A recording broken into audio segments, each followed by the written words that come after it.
आज 17 जून सोमवार चलते जाणी ना आज दिन सबकि टॉप न्यूज अपडेट देश विदेश आरंभ कर ओडिशार समस्त गुरुत्वपूर्ण खबर जापर आज भिडियो न्यूज देखा पूर्व आपण मान अनुरोध आपण मैंने प्रत्येक दिन 45 मिनट व्यायाम करूँ आ निजक फिट रखुँ आमको हृदय भल पाते भिडियो गोटे लाइक कर चैनल को सब्सक्राइब कर दिंतु आखिर बेल आइकन को प्रेस कर दिंतु चलतु नजर पकड़ आज खबर उपर आज प्रथम खबर राज्य में ताती मिल पारनी आश्वस्ति आहरी 4 दिन कर कलबल राज्य को मौसुमी छुबार 1 सप्ताह बीतीगला किंतु ताती मिल पारनी आश्वस्ति राज्य में आहरी 4 दिन कलबल कर ताती तेज रज पर सारा राज्य में वर्षार परिमाण बढ़िया संभावना रही राज्य में मौसुमी छुई सत किंतु असह्य ताती और गुड़गुड़ी लोक संतुलित होती ग्रीष्म प्रवाह को नहीं राज्य में 9टी जिला येलो वार्निंग जारी रही आज बालेश्वर केन्दुझर मयूरभंज सुंदरगढ़ झारसुगुड़ा सोनपुर बौद्ध बलांगीर और नुआपड़े ग्रीष्म प्रवाह नहीं सतर्क सूचना जारी करिछि आंचलिक पाणीपाग केन्द्र आगामी 4 ରୁ 5 दिन ओडिशार अन्य जिला को मौसुमी वायु अग्रसर होगापी पाग अनुकूल थिबा सूचना देछि पाणीपाग विभाग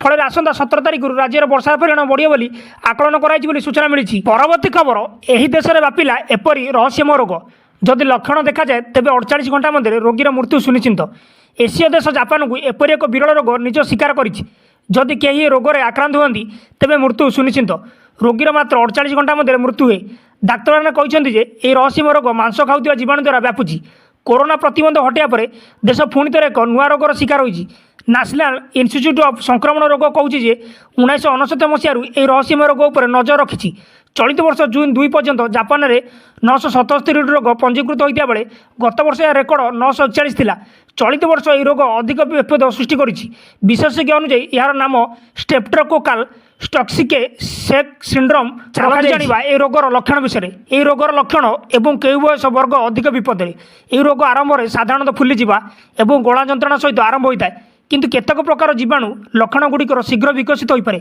एथमध्य शरीर अंशर जंत्रणा एवं फुला ज्वर निम्न रक्तचाप अंतर्भुक्त श्वासक्रिय समस्या अंग विफलता एवं तापर मृत्यु डाक्तर मैंने कहते 50 वर्ष अधिक लोकों यह रोग व्यापार अधिक आशंका रही सूचना मिली। परवर्ती खबर काला बैशाखी में व्यापक क्षयक्षति उड़ीगला छपर पड़गला घर कांथ आनंदपुर ब्लॉक कोलीमाटी पंचायत अंचल में काला बैशाखी तांडव रची प्रबल बेगर पवन जो केउंटी गछ पड़ी रास्ता अवरोध होती तो आउ केउंटी घर छपर संपूर्ण उड़ी जाइए कांथ पड़ार चित्र सामना को आसी विशेषकर कोलीमाटी पंचायत अधीन नुआपड़ा और कंत गाँव में क्षयक्षति मात्राधिक होता देखा मिली नुआपड़ा गाँव में मधु नायक नुआ कर घर छपर संपूर्ण भाव उड़े नहीं परिवार लोके एवं पर घरे आश्रय नहीं पार्वती महाराणा नामक वृद्धा गत राति रोषई घरे शोता समय हठात कांथ पड़ जाता अल्पेके बर्ती पार्वती कंत गाँव में अनेक चाल छपर घर प्रभावित होता बेले रास्तार गछ पड़ी गाँ रास्ता अवरोध होती एत सब क्षयक्षति होते बर्तमान पर्यंत प्रशासन तरफ कहारी देखा ना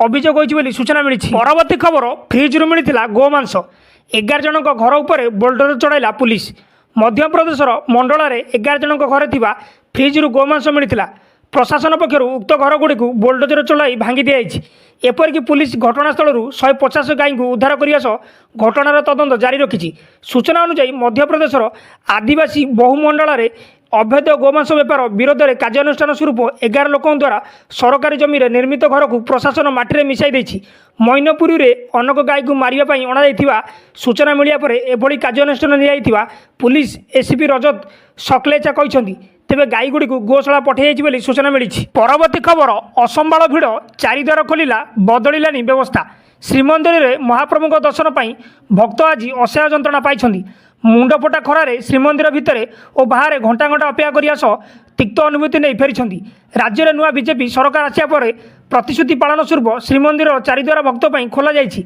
महाप्रभु अगणित भक्त बुद्धिजीवी सेवायत बहुत दिन धरी यह दाबी करते दाबी पूरण पर समस्ते खुशी व्यक्त कर निष्पत्ति को स्वागत भी जनाई किंतु दर्शन व्यवस्था परिवर्तन है ना फलस्वरूप पूर्व श्रीमंदिर भिड़ लगुच और भक्त जंत्रणा पाँच तुरंत दर्शन व्यवस्था परिवर्तन आने सह 7 पाहाच ठारू नाटमंडप भीतर काठ पर्यंत मानव श्रृंखल जरिया धाड़ी कर भक्त दर्शन व्यवस्था करने को दाबी होती आज पूर्व श्रीमंदिर भितर 7 पाहाच ठारू भक्त को पर्यायक्रमे श्रीमंदिर नाटमंडप भीतर को छड़ा जाइए किंतु नाटमंडप भीतर व्यवस्था कई अनुधान करना कि दर्शन किभली श्रृंखलित बुझुना सूचना। खबर राज्य में सुभद्रा योजना लागू होगा पूर्व यही समस्त जरूरी कथा जाणी नियंतु दीर्घ 25 वर्ष पर बदली ओडिशा सरकार ନୂଆ ମୁଖ୍ୟମନ୍ତ୍ରୀ ଭାବେ ଶପଥ ନେଇଛନ୍ତି ମୋହନ ଚରଣ ମାଝୀ। ତେବେ ମୁଖ୍ୟମନ୍ତ୍ରୀ ଭାବେ ଶପଥ ନେବା ପରେ ପ୍ରଥମ କ୍ୟାବିନେଟ୍ରେ ମୁଖ୍ୟମନ୍ତ୍ରୀ କରିଛନ୍ତି ବଡ଼ ଘୋଷଣା। ଆଗାମୀ 100 ଦିନ ଭିତରେ ରାଜ୍ୟରେ ଲାଗୁ ହେବ ସୁଭଦ୍ରା ଯୋଜନା। ତେବେ ଯୋଜନା କ'ଣ, ଆବେଦନ ପ୍ରକ୍ରିୟା ଏବଂ ମହିଳାମାନେ କିଭଳି 50,000 ପାଇବେ ଓ କାର୍ଯ୍ୟକାରୀ କରିବେ ଚାଲନ୍ତୁ ଜାଣିବା। ସୁଭଦ୍ରା ଯୋଜନାରେ ଆବେଦନ ଉଭୟ ଅନଲାଇନ୍ ଓ ଅଫଲାଇନ୍ ମାଧ୍ୟମରେ ହୋଇପାରିବ।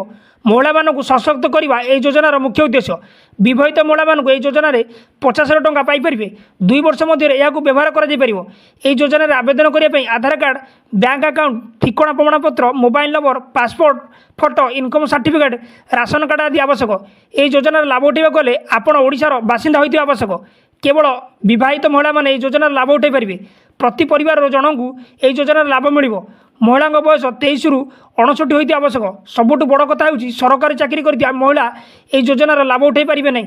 ପରବର୍ତ୍ତୀ ସମୟରେ ଅଙ୍ଗନବାଡ଼ି କର୍ମୀଙ୍କୁ ମଧ୍ୟ ଏହି ଯୋଜନାରେ ସାମିଲ କରାଯିବ ବୋଲି ସୂଚନା। ପରବର୍ତ୍ତୀ ଖବର, 3 ଟଙ୍କା ବଢ଼ିଲା ପେଟ୍ରୋଲ ଦର। ଶେଷ ରଜରେ ବାଇକ୍ ଚାଳକଙ୍କୁ ବଡ଼ ଝଟକା।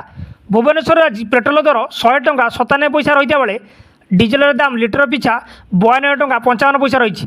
ଆଜି ରାଜଧାନୀ ଦିଲ୍ଲୀରେ ପେଟ୍ରୋଲର ମୂଲ୍ୟ 94 ଟଙ୍କା 72 ପଇସା ଥିଲାବେଳେ ଡିଜେଲର ମୂଲ୍ୟ ଲିଟର ପିଛା 87 ଟଙ୍କା 62 ପଇସା ରହିଛି।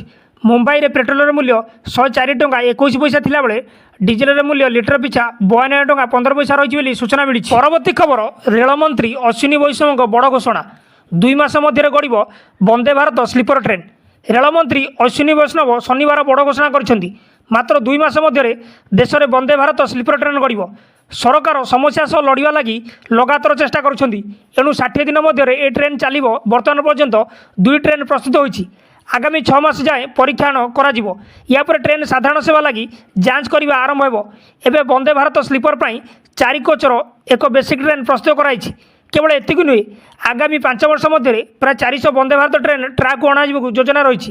ବନ୍ଦେ ଭାରତ ଟ୍ରେନ୍ରେ ଇଞ୍ଜିନ୍ ଭିନ୍ନ ନଥାଏ। ଦ୍ରୁତଗତି ପାଇଁ ଏହା ଲୋକପ୍ରିୟ ହେବାରେ ଲାଗିଛି ବୋଲି ସୂଚନା ମିଳିଛି। ଖବର, ରଥଯାତ୍ରା ଏବଂ ସ୍ନାନ ପୂର୍ଣ୍ଣିମାକୁ ପରିଚାଳନାକୁ ନେଇ ଏକ ଗୁରୁତ୍ୱପୂର୍ଣ୍ଣ ବୈଠକ। ମୁଖ୍ୟମନ୍ତ୍ରୀ ମୋହନ ଚରଣ ମାଝୀଙ୍କ ଅଧ୍ୟକ୍ଷତାରେ ଚାଲିଛି ଆଲୋଚନା। ବିଶ୍ୱପ୍ରସିଦ୍ଧ ରଥଯାତ୍ରା ପାଇଁ ଚଳାଚଞ୍ଚଳ ଶ୍ରୀକ୍ଷେତ୍ର। ରଥଖଳାରେ ଜୋରସୋରରେ ଚାଲିଛି ପ୍ରସ୍ତୁତି। ଜୁନ୍ 22ରେ ଦେବସ୍ନାନ ପୂର୍ଣ୍ଣିମା ଥିବା ଶ୍ରୀମନ୍ଦିର ପକ୍ଷରୁ ପ୍ରସ୍ତୁତି ପ୍ରକ୍ରିୟା ଆରମ୍ଭ ହୋଇଛି। ଏନେଇ ଆଜି ରଥଯାତ୍ରା ଏବଂ ସ୍ନାନ ପୂର୍ଣ୍ଣିମା ପରିଚାଳନାକୁ ନେଇ ଏକ ଗୁରୁତ୍ୱପୂର୍ଣ୍ଣ ବୈଠକ ବସିଛି। ଏହି ବୈଠକକୁ ମୁଖ୍ୟମନ୍ତ୍ରୀ ମୋହନ ମାଝୀଙ୍କ ଅଧ୍ୟକ୍ଷତାରେ କରୁଛନ୍ତି। ସୂଚନା ମୁତାବକ ଏହି ବୈଠକରେ ଉପମୁଖ୍ୟମନ୍ତ୍ରୀ ପ୍ରଭାତୀ ପରିଡ଼ା, ଆଇନ ମନ୍ତ୍ରୀ ପୃଥ୍ୱୀରାଜ ହରିଚନ୍ଦନ, ମୁଖ୍ୟ ଶାସନ ସଚିବ ପ୍ରଦୀପ ଜେନା, ଶ୍ରୀମନ୍ଦିର ପ୍ରଶାସକ, ପୁରୀ ଜିଲ୍ଲାପାଳ, ପୁଲିସ ଡିଜି ଅରୁଣ ଷଡ଼ଙ୍ଗୀ, ଗୁଇନ୍ଦା ନିର୍ଦ୍ଦେଶକ ସୌମେନ୍ଦ୍ର ପ୍ରିୟଦର୍ଶିନୀ, ରାଜ୍ୟର ବରିଷ୍ଠ ପ୍ରଶାସନିକ ଓ ଅଧିକାରୀଙ୍କ ସହ କରୁଛନ୍ତି ଆଲୋଚନା ବୋଲି ସୂଚନା ମିଳିଛି। ଖବର, 2 ଦିନିଆ ସମ୍ବଲପୁର ଗସ୍ତରେ କେନ୍ଦ୍ର ଶିକ୍ଷାମନ୍ତ୍ରୀ ଧର୍ମେନ୍ଦ୍ର ପ୍ରଧାନ। 2 ଦିନିଆ ସମ୍ବଲପୁର ଗସ୍ତରେ ଆସିଛନ୍ତି କେନ୍ଦ୍ର ଶିକ୍ଷାମନ୍ତ୍ରୀ ଧର୍ମେନ୍ଦ୍ର ପ୍ରଧାନ। ଆଜି ସକାଳ 9:15ରେ ମାନେଶ୍ୱର ଶିବ ମନ୍ଦିର ପହଞ୍ଚି ଦର୍ଶନ କରିବେ। 9:45ରେ ଜିଲ୍ଲା ସ୍କୁଲ ନିକଟ ହନୁମାନ ମନ୍ଦିର ଦର୍ଶନ କରିବାର କାର୍ଯ୍ୟକ୍ରମ ରହିଛି। 10:10ରେ ଝାରୁଆପଡ଼ା ସ୍ଥିତ ଜଗନ୍ନାଥ ମନ୍ଦିର, 10:45ରେ ମଣ୍ଡଳିଆ ସ୍ଥିତ ଅନକ୍ଷଶ୍ରୀ ଶ୍ୟାମ ମନ୍ଦିର ଦର୍ଶନ କରିବେ ଧର୍ମେନ୍ଦ୍ର ପ୍ରଧାନ। ଏହାପରେ ଅପରାହ୍ନ 3:30ରେ ସମ୍ବଲପୁରରୁ ଝାରସୁଗୁଡ଼ା ଅଭିମୁଖେ ବାହାରି ଝାରସୁଗୁଡ଼ା ବିମାନ ବନ୍ଦରରୁ 5:45ରେ ଦିଲ୍ଲୀ ଅଭିମୁଖେ ଯାତ୍ରା କରିବେ କେନ୍ଦ୍ରମନ୍ତ୍ରୀ ଧର୍ମେନ୍ଦ୍ର ପ୍ରଧାନ। ଗତକାଲି ଦିଲ୍ଲୀରୁ ପ୍ରଥମ ଝାରସୁଗୁଡ଼ା ବିମାନ ବନ୍ଦରରେ ପହଞ୍ଚି ସେଠାରୁ ସମ୍ବଲପୁରରୁ ପହଞ୍ଚିଥିଲେ ଶ୍ରୀ ପ୍ରଧାନ। ସନ୍ଧ୍ୟା 7:30ରେ ମା ସମଲେଇଙ୍କ ଦର୍ଶନ କରି ଆଶୀର୍ବାଦ ନେଇଥିଲେ। ସମ୍ବଲପୁରର ଲୋକସଭା କ୍ଷେତ୍ରରୁ ସାଂସଦ ଭାବରେ ନିର୍ବାଚିତ ହୋଇ ମୋଦି ସରକାରଙ୍କ ତୃତୀୟ ପାଳିରେ ଶିକ୍ଷାମନ୍ତ୍ରୀ ଦାୟିତ୍ୱ ନେବା ପରେ ଧର୍ମେନ୍ଦ୍ରଙ୍କ ଏହା ପ୍ରଥମ ସମ୍ବଲପୁର ଗସ୍ତ। ତାଙ୍କ ଗସ୍ତକୁ ନେଇ କର୍ମୀ ଓ ସମ୍ବଲପୁରବାସୀଙ୍କ ମନରେ ଅନେକ ଉତ୍ସାହ ଥିଲାବେଳେ ସମ୍ବଲପୁରରୁ ଏକ ଅଗ୍ରଣୀ ଅଞ୍ଚଳ କରିବା ପାଇଁ ଗୁଣ୍ଡିଚିମୂଷାର ଦାୟିତ୍ୱ ନେବା ସହ ଏକ ଜ୍ଞାନ ଅର୍ଥନୀତିର ପେଣ୍ଠସ୍ଥଳୀ କରିବା ପାଇଁ ସମସ୍ତ ଉଦ୍ୟମ କରିବେ ବୋଲି ପ୍ରକାଶ କହିଛନ୍ତି ଧର୍ମେନ୍ଦ୍ର ପ୍ରଧାନ ବୋଲି ସୂଚନା ମିଳିଛି। ପରବର୍ତ୍ତୀ ଖବର, ଦିଲ୍ଲୀରେ ଜଳ ସମସ୍ୟା, ଲୋକଙ୍କ ମଧ୍ୟରେ ମାରପିଟ, 3 ଆହତ। ଦିଲ୍ଲୀରେ ଜଳ ସମସ୍ୟା ଏବେ ଚିନ୍ତାର କାରଣ ହେବାରେ ଲାଗିଛି। ଦ୍ୱାରକା ଜିଲ୍ଲାରେ ପାଣି ପାଇଁ ଚାଲିଛି ଲଢ଼େଇ। ଏଠାରେ ମାରପିଟରେ 3 ଜଣ ଲୋକ ଆହତ ହୋଇଛନ୍ତି। ଦିଲ୍ଲୀ ପୁଲିସ ଏହି ସୂଚନା ଦେଇଛି ଏବଂ ଏହା ମଧ୍ୟ ସ୍ପଷ୍ଟ କରିଛି ଏହି ମାରପିଟରେ କୌଣସି ସମ୍ପ୍ରଦାୟ ଦିଗ ନାହିଁ। ଦିଲ୍ଲୀ ପୁଲିସ ସୂଚନା ଅନୁସାରେ ଦ୍ୱାରକା ଜିଲ୍ଲା ଅଞ୍ଚଳରେ ଏକ ସର୍ବସାଧାରଣ ନଳକୂରୁ ପାଣି ବାହାରିବା ବେଳେ ଲୋକଙ୍କ ମଧ୍ୟରେ ଝଗଡ଼ା ହୋଇଥିଲା। ଏଥିରେ 3 ଜଣ ଲୋକ ଆହତ ହୋଇଛନ୍ତି ଏବଂ ତାଙ୍କୁ ଇନ୍ଦିରା ଗାନ୍ଧୀ ହସ୍ପିଟାଲରେ ଭର୍ତ୍ତି କରାଯାଇଛି। ପୁଲିସ ମୁତାବିକ ମାରପିଟକୁ ନେଇ 2ଟି PCR ଗତକାଲି ଆସିଥିଲା। ଏ 2 ମାରପିଟକୁ ନେଇ ଉଭୟ ପକ୍ଷରୁ ଅଭିଯୋଗ ଆସିବା ପରେ 2 ମାମଲା ରୁଜୁ ହୋଇଛି। ଦିଲ୍ଲୀ ପୁଲିସ ପକ୍ଷରୁ ସୂଚନା ଦିଆଯାଇଛି। ଉଭୟ ପକ୍ଷର ବୟାନ ଯାଞ୍ଚ କରାଯାଇଛି ବୋଲି ସୂଚନା ମିଳିଛି। ଖବର, ପବିତ୍ର ଦେବସ୍ନାନ ପୂର୍ଣ୍ଣିମାରେ ଶୃଙ୍ଖଳିତ ଦର୍ଶନ ନେଇ ଗୁରୁତ୍ୱ। ପୁଲିସ ପ୍ରଶାସନର ଜୋରଦାର ପ୍ରସ୍ତୁତି। ଜୁନ୍ 22 ତାରିଖରେ ପବିତ୍ର ଦେବସ୍ନାନ ପୂର୍ଣ୍ଣିମା। ଲକ୍ଷାଧିକ ଭକ୍ତଙ୍କ ସମାଗମ ହେବ ଶ୍ରୀକ୍ଷେତ୍ରରେ। ଭକ୍ତଙ୍କ ଶୃଙ୍ଖଳିତ ଦର୍ଶନ ସହ ମହାପ୍ରଭୁଙ୍କ ନୀତିକାନ୍ତି ଯେଭଳି ଶୃଙ୍ଖଳିତ ହୋଇପାରିବ ସେ ନେଇ ବିଶେଷ ଗୁରୁତ୍ୱ ଦେଇଛି ପୁରୀ ପୁଲିସ। ଏଥିପାଇଁ ପୁରୀ ପୁଲିସ ପକ୍ଷରୁ ଜୋରଦାର ପ୍ରସ୍ତୁତି ମଧ୍ୟ ଆରମ୍ଭ ହୋଇଛି।